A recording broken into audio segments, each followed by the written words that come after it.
Dolfans, and welcome to another episode of the Dolfan Show. Number one Dolfan here, Emperor Shallow. Go ahead and do my little report on what I feel like is important to the fans. And one of the things that's important to the fans as far as for the Miami Dolphins is our number one star, Jarvis Landry. Don't get it twisted. That doesn't mean that the other people are not a star because it is a football team. However, I'm going to talk about Jarvis Landry because there are reasons of why I feel he's loved with the fans. And this is my first point. Energy. Dolphins have been playing with a lull. Dolphins have been playing with a, we're the Dolphins. And, for the past couple of years, we have not made it to the playoffs. The last time we made it to the playoff, if I'm not mistaken, I think was 2008, and we got beat by the Ravens in the first round. That was the last time, 8 years ago. It's now 2016. That's going to change because now we have somebody who can catch the ball. Now we got somebody who can throw the ball. From what I saw from Jay Ajayi last year, I think that he's going to be able to fill in the role for running back. However, I am in love with Amar Miller because he's from the U. So shout out to the U. And I think that he was a good fit, but the Dolphins is a power running team. So hopefully that whole Arian Foster situation might get worked out. However, because of No Sean Marino, I definitely have my skepticism with picking up Arian Foster, but I will still pick him up because I think that he's a very good running back. Definitely helped me out my fantasy until he got hurt.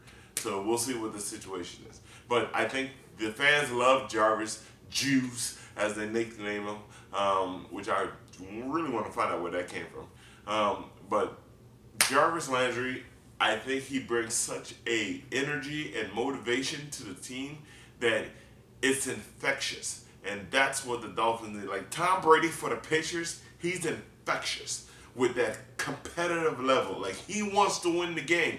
So because of the simple fact that Jarvis Landry wants to win the game, and on top of the fact, he felt like he was dealt a messed up hand. He loves his homie, Odell Beckham Jr., but if Odell Beckham Jr. did not make that wonderful, and I'm mad about that catch, but make that wonderful one-handed grab in the end zone, it was an awesome catch. As a football fan, it was nothing prettier.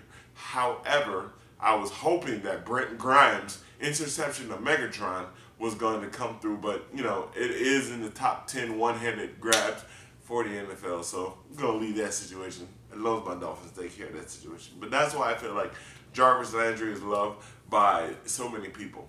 And again, why is Jarvis Landry important to the Dolphins? It's a no-brainer. As I stated before, the energy. When you feel like you're going to lose, there's nothing better than having that person with that positive optimism. Like, listen, we're losing, but if we get in the game right now, we get in. Because the one thing about football, anything can happen. Anything. You'd be surprised. I play Madden. Anything can happen. It's the same thing in NFL. Anything can happen.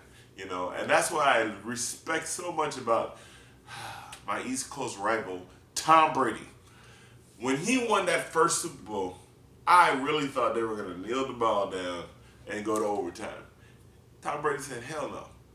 Tom Brady took that ball, drove down that field, got within the 35-yard line, down the ball, gave Vinatieri a chance for them to win the Super Bowl, which they did. 4 Super Bowls later, Tom Brady's still doing his thing, although Eli got your number down. But we need to have your number. But that's why I think Jarvis Landry is so important, is because of his infectious positivity on the team. If the Dolphins ever let him go, I think you are the stupidest team. But I don't think that'll happen because I do like Stephen Ross as an owner, and that's another episode that we'll talk about. But my last thing is, what are my expectations for Jarvis Landry this year? I think he's going to make it to the Pro Bowl. I think he's going to allow Devontae Parker to also make it to the Pro Bowl because he's going to require so much attention that a lot of people are not going to pay attention to Devontae Parker. And mind you, Parker is taller than Landry, if I'm not mistaken, from what I see when I go to the games. So that's going to allow Parker to do what he needs to do. So hopefully he will step his game up, and it also will open up the field for Jordan Cameron, which I think is a major threat. So hopefully he will come through as a major threat, and we'll see what the other receivers do as far as that situation is concerned. But my expectations is for him to go to the Pro Bowl, for him to break a record this year. I don't know if it's going to be a franchise record, or I don't know if it's going to be a receiving record, but Tannehill, seeing that he's quick on his feet, but he won't need to run because they will be protecting him because they have Tunsil now. I think he's going to make a lot more catches than people expect him to. I know that unbelievable one-handed grab last year when I went to the Colts game was unbelievably awesome, and I think he's going to make a whole lot more of them. So that's my expectations, is for him to break a franchise record or an NFL record for catches within the season. He ain't going to be on no Jerry Rice thing, but although you never know, he might surpass Jerry Rice. You never know, because to be honest with you, the chemistry between Tannehill and Landry is profound. So I'm hoping that that situation works out.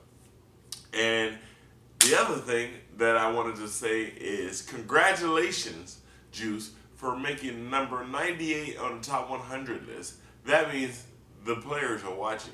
That means the players recognize who you are. And that means they understand the work ethic that you put into the game, and they need to start watching you now, which means you're going to get the top cornerbacks or whatever the case may be, but it doesn't really matter. We're still going to do what we need to do. Hopefully you'll catch a couple of balls on Richard Sherman this year in the preseason game. Have yourself a very wonderful day, Dolphins. Signing out, it's your number one Dolphin himself, Emperor Shadow, saying peace out and go Dolphins.